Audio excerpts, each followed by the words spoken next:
মানে? মানে হলো শ্রাবণের সাথে আমি আমার মেয়ের বিয়ে দিতে যাচ্ছি। পাখি অবাক নির্বাক হয়ে দাঁড়িয়ে রইল, যেন সে ভুল কিছু শুনেছে। সত্যি কি সে ভুল শুনেছে, নাকি তার মামা শ্রাবণের সাথে তার মেয়ের বিয়ের কথাই বলল? কি বলল তার মামা? এক মুহূর্তেই কিছু হারানোর আশঙ্কায় পাখির বুকটা কেঁপে উঠল। রোবটের মতো দাঁড়িয়ে রইল একই স্থানে। পাখিমা, কিছু বলছিস না কেন? চয়ন তালুকদারের কথায় পাখি স্তম্ভিত ফিরল, চোখে টনক নড়ল। মামার দিকে তাকিয়ে ভয়ে আমতা করে বলল, কি বলছেন মামা? বলছি তানির সাথে শ্রাবণ কেমন দেখাবে, সুন্দর বানাবে না? কথাটা বলার সময় পাখির কণ্ঠ কেঁপে উঠল, চোখে অশ্রু জমল। চয়ন তালুকদার সেদিকে পাত্তা দিলেন না, হাস্যকর সুরে বললেন, স্বামী তো কি হয়েছে, ডিভোর্স দিয়ে দিবি তাহলেই হবে। এমনিতে তো তুই বিয়ে করতে চাইছিলি না, তোর জন্যই ভালো হবে, ভেবে দেখ, বাপ মায়ের সাথে থাকতে পারবি। কথাগুলো বলে চয়ন তালুকদার পাখির দিকে তাকালেন। নিশ্চুপ পাখি কিছুক্ষণ পাথরের মতো দাঁড়িয়ে থেকে থমথমে কণ্ঠে বলল, উনি আমার স্বামী মামা, ডিভোর্স দিব। হ্যাঁ, তুই বললে আমি এখনই কথা বলবো উকিলের সাথে। পাখি এবার চোখ খুলে চয়ন তালুকদারের দিকে তাকালো, ভেজা চোখে কান্নারত কণ্ঠে বলে উঠল, আমার সংসার কেন ভাঙতে চাইছেন মামা? এমনটা করবেন না, উনি আমার স্বামী মামা, আমি ওনাকে ছাড়তে পারবো না। চয়ন তালুকদার ধমকে উঠলেন, ন্যাকাকানা বন্ধ কর, দুদিনের স্বামী আপন হয়ে গেছে তাই না? তোকে আমি ডিভোর্স দিতে বলেছি মানে তুই ডিভোর্স দিবি, না হলে তোর বাপ মাকে এখনই ঘাট ধাক্কা দিয়ে রাস্তায় বের করে দিব। পাখি হুহু করে কেঁদে উঠল এবার।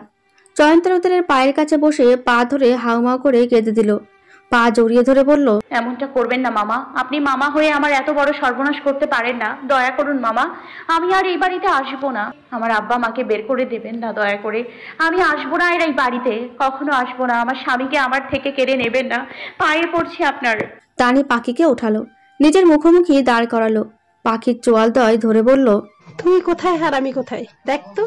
শ্রাবণ নিশ্চয়ই তোর মতো মেয়েকে ডিজার্ভ করে না, শ্রাবণ ডিজার্ভ করে আমার মতো মেয়েকে, বুঝলি? তাই বলছি ছেড়ে দে ওকে। টানি পাখির চোয়াল ধরে রাখায় মুখ দিয়ে কোনো শব্দ বের করতে পারল না পাখি। গোগানির শব্দ আসলো শুধু, চোখ দিয়ে পানি বের হতে লাগলো অনবরত। টানি চোয়াল ছেড়ে দিল, ছাড়া পেয়ে পাখি টানির সামনে হাত জোর করে কাঁদতে কাঁদতে বলল, এমন করো না আপা, আমার স্বামীকে কেড়ে নিও না আমার থেকে, আমার এই সুখটুকু কেড়ে নিও না তোমরা। পাখির কান্নার শব্দ কারো মন কাড়ল না। চয়ন তালুকদার ধমকে উঠে পাখিকে বেরিয়ে যেতে বললেন ঘর থেকে। টানিও মুখ ভেঙচিয়ে বেরিয়ে পড়ল ঘর থেকে। পাখি চয়ন তালুকদারের দিকে অসহায় দৃষ্টি ফেললে একবার। পাখি শুধু একটা কথাই মনে এলো, মানুষ এত নিকৃষ্ট, এত নিষ্ঠুর কেন? নিজের মানুষগুলোই বুঝি বেশি নিকৃষ্ট হয়। পাখি চোখের পানি নিয়ে বেরিয়ে আসলো ঘর থেকে।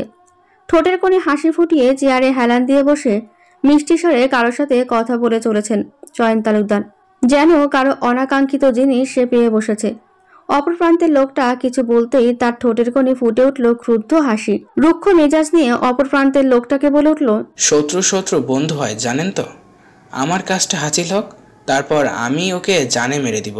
চয়ন তালুকদারের এই কথা শুনে অপর প্রান্তের লোকটা শব্দ করে হেসে উঠলেন, হাসতে হাসতে বললেন, আমি এ পর্যন্ত ওকে ফুলের টোকা দিতে পারলাম না, আর আপনি ওকে মারার স্বপ্ন দেখছেন? ওকে মারতে গেলে আপনিই তো লাশ হয়ে ফিরবেন বাড়ি। লোকটার কথায় চয়ন তালুকদার ঘাবড়ালো, আমতা আমতা করে বলল, মারবো না তাহলে?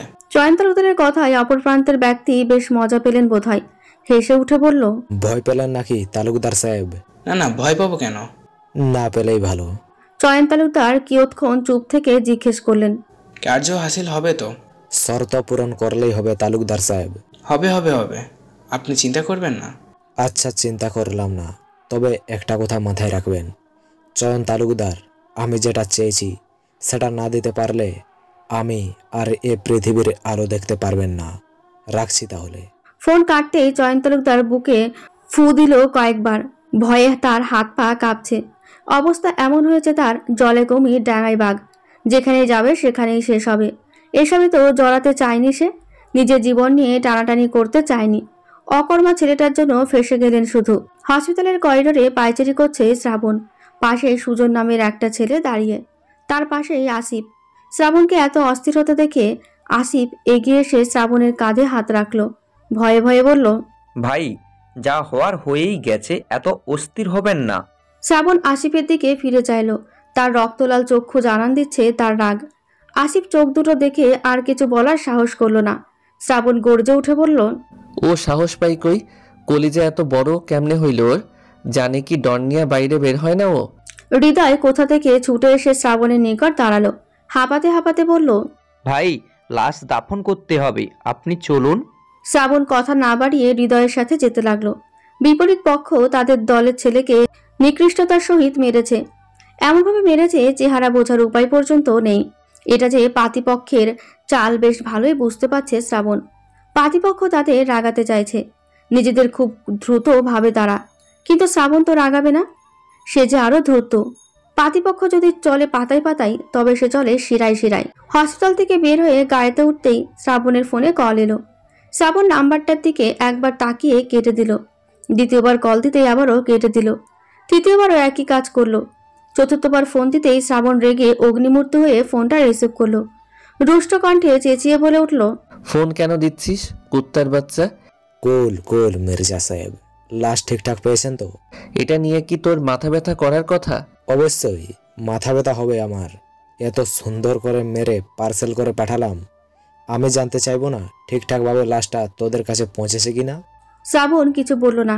এখন কথা বললে তার মাথা গরম হবে, যেটা এই মুহূর্তের জন্য মোটেও ঠিক না। শ্রাবণকে নিশ্চুপ দেখে আরাব বাঁকা হেসে বলল, চুপ কেন মির্জা সাহেব, ভয় পাচ্ছিস? শ্রাবণ ভয় পায় না?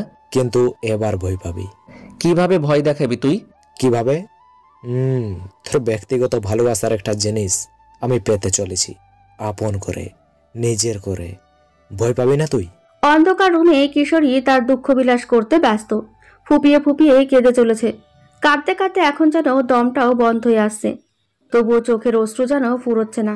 বেহায়া অশ্রুজল গড়িয়ে গড়িয়ে পড়ছে অনবরত। ধরণীতে ভোর নামবে নামবে ভাব। বিছানা ছেড়ে পাখি জানালার ধারে গেল। লোহার জানালার দুপাটা খুলতেই ঠান্ডা বাতাস তার সারা অঙ্গ ছুঁয়ে দিল।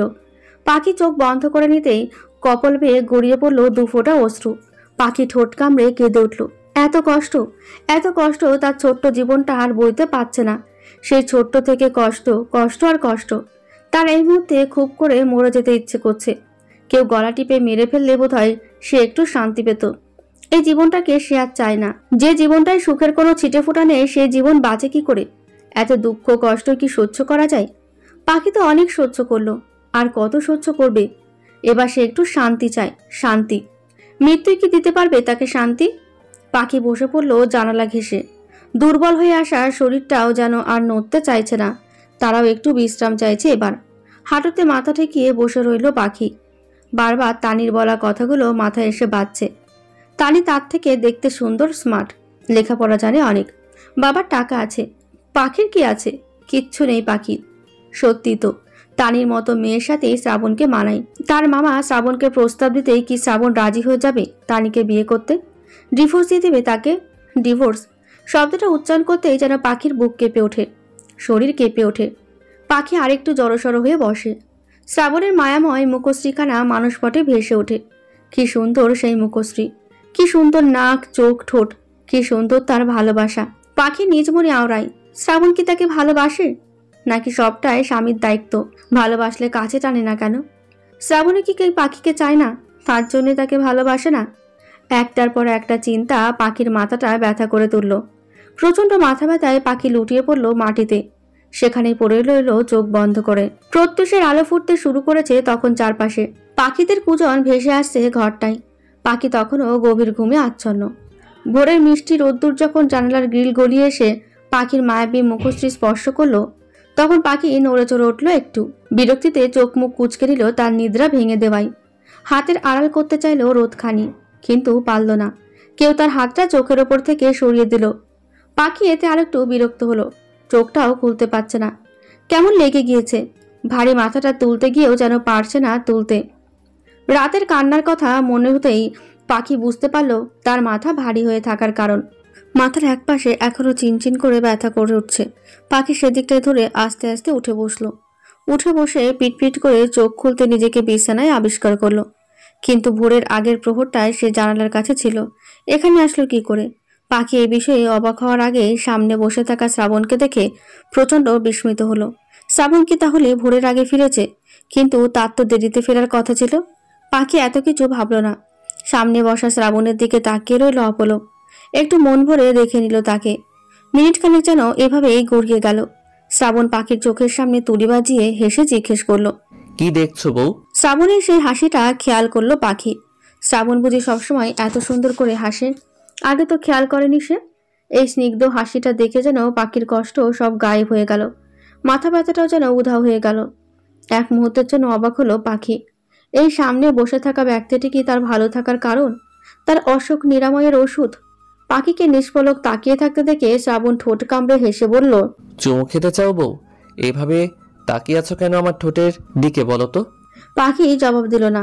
শীর্ণ দেহকালা নিয়ে ঝাঁপিয়ে পড়লো শ্রাবণের বুকের ওপর। গতরে লেগে থাকা শার্টটা খামচে ধরলো। শ্রাবণ অবাক হলো খানিক। পাখির পিঠে হাত রেখে আদুরে কণ্ঠে বলল, কি হয়েছে বউ? আদুরে কণ্ঠ শুনে পাখি শ্রাবণকে জড়িয়ে ধরে কেঁদে উঠল। কাঁদতে কাঁদতে যখন হেঁচকি ওঠার উপক্রম, পাখি তখন মিয়ে যাওয়া গলায় বলে উঠল, আমাকে ছেড়ে দেবেন না, ছেড়ে দেবেন না আমাকে। ওদের কথা শুনবেন না আপনি। বউকে কি বিয়ে করেছি ছেড়ে দেওয়ার জন্য? আর কার কথা শুনতে না করছো? পাখি বুক থেকে মাথা ওঠালো। শ্রাবণের মুখের দিকে তাকিয়ে বলে উঠল, আমাকে নিয়ে যাবেন এখান থেকে। আমি আর আসবো না এই বাড়িতে, কখনো আসবো না। নিয়ে যাব বউ, তুমি ফ্রেশ হয়ে আসো, তারপরে আমরা বের হবো। যাও। পাখি কিছুক্ষণ নিঃসুপ শ্রাবণের দিকে তাকিয়ে বসে থাকলো, যেন কতদিন ধরে দেখে না। শ্রাবণ হুট করে ওষ্ঠদয় পাখির শ্রবণেন্দ্রিয় ছুঁয়ে দিয়ে বলল, কিছু লাগবে বউ? এভাবে তাকিয়ে আছো কেন? কিছু চাইছো আমার কাছে? পাখি শ্রাবণকে মৃদু ধাক্কা মেরে সরিয়ে দিল। লজ্জার আস্তরণ তার কপাল বেয়ে ছড়িয়ে পড়েছে।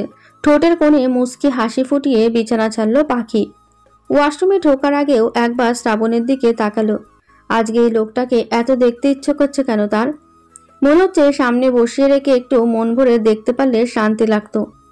পাখি ওয়াশরুম থেকে বের হতেই দেখলো শ্রাবণ ঘরে নেই। বুকটা ধক করে উঠল পাখির। চুলের গামছা ছাড়িয়ে বাইরে বের হলো তড়িঘড়ি করে। বসার রুম থেকে সারা শব্দ আসছে। পাখি তাড়াতাড়ি সেদিকে গেল। বসার ঘরে যেতেই অবাক হলো যেন। রত্না বেগম কাপড় চোপড়ের ব্যাগ হাতে দাঁড়িয়ে আছেন। তার পাশেই শ্রাবণ। চয়নতারকা শ্রাবণের সামনাসামনি দাঁড়িয়ে। তাদের থেকে একটু দূরে তানি আর শাহেদা দাঁড়িয়ে আছে। পাখি আরেকটু ভেতরে যেতে সবার নজর তখন ওর দিকেই পড়ল।